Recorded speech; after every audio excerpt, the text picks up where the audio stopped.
The second major Remnant 2 patch is live, and with it comes some huge changes and major bug fixes. My name is Kodiak, this is Legacy Gaming, let's dive in. Let's kick this off with some big news. Two major fixes the community has been talking about since launch day. First is retroactively fixing several achievements that weren't tracked correctly. Second is retroactively fixing as many difficulty-based rewards as possible. Players will just need to interact with the World Stone to unlock any rewards that were currently bugged. We saw a ton of comments about players simply refusing to play the game or continue with the game until these specific bugs were fixed, so it's great to see just 2 weeks after launch the team has managed to deploy a fix. This update also includes a number of quality of life tweaks that, across the board, aim to make the player experience just a bit better. Wallace will now sell all unlocked archetype items as part of his inventory so long as you've turned a mysterious item into an engram. This means if you create a new character, you gain access to all previously unlocked archetypes without having to farm. Think of that hardcore potential. The team also reduced the requirements to obtain the Revivalist trait, which also includes Very Good Boy. The requirement was supposed to be 15 revives on a teammate, which now includes the dog, but sadly we've still not been able to unlock this, so hopefully the patch fixes the issue.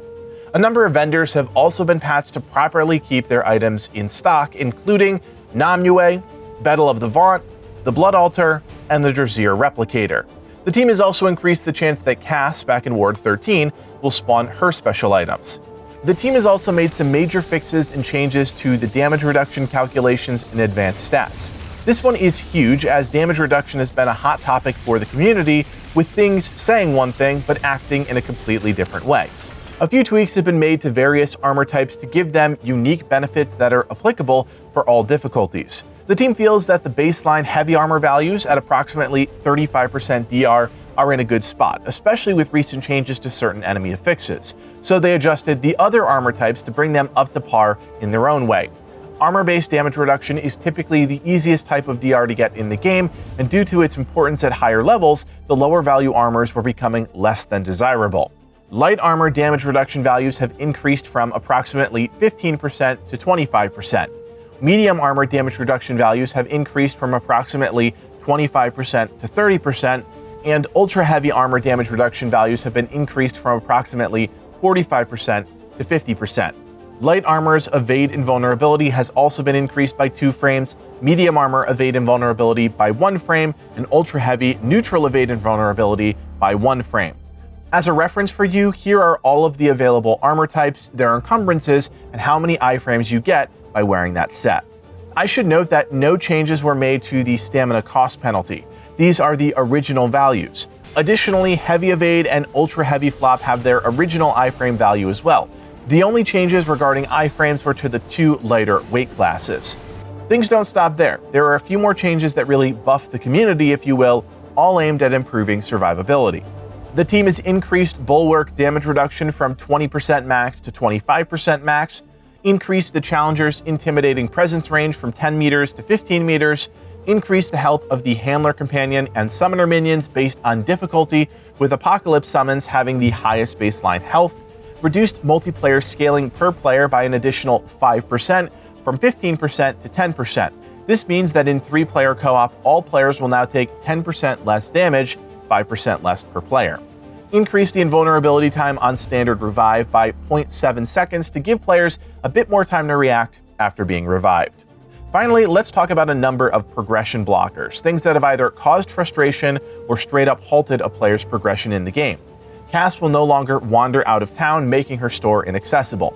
Ward 13 NPCs will no longer lose their memory after rolling adventure mode. This means no more Cass screaming at you every time you run by. The team's also fixed an issue where Annihilation would be stuck between first and second phase due to an issue with the Plasma Cutter interaction. They've also fixed an issue if the player died before one of the children made it back to the Oracle in Losum, and the Oracle wouldn't interact with the player. The team's also addressed an issue with Liquid Escape where it could be lost. For those that didn't know, you have an item in your inventory called Liquid Escape that allows you to instantly die, bringing you back to a World Stone. This has unlimited uses, so take full advantage now that it's been fixed. Finally, the team has fixed an issue in Sentinel's Keep that would cause the player to become stuck inside of the door. As you might expect, there are a number of other smaller bug fixes being deployed in this patch, many of which you could consider niche, so as always, I encourage you to go read the full patch notes to better understand exactly what's being fixed. Many of the smaller tweaks are related to weapons or mods, so go check out those changes. 2 weeks in, 2 major Remnant 2 patches. It's great to see so many things being ironed out shortly after launch, and as I've said multiple times now, it's great that these developers are so locked in with their community, making changes based on tons of feedback they're receiving on both Reddit and their official Discord.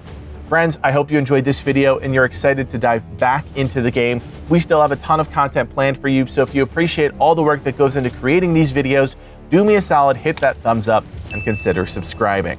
You could also join us on Discord if you want to hang out with the team, talk about great games, and enter for your chance to win tons of free prizes. That link, as always, is below.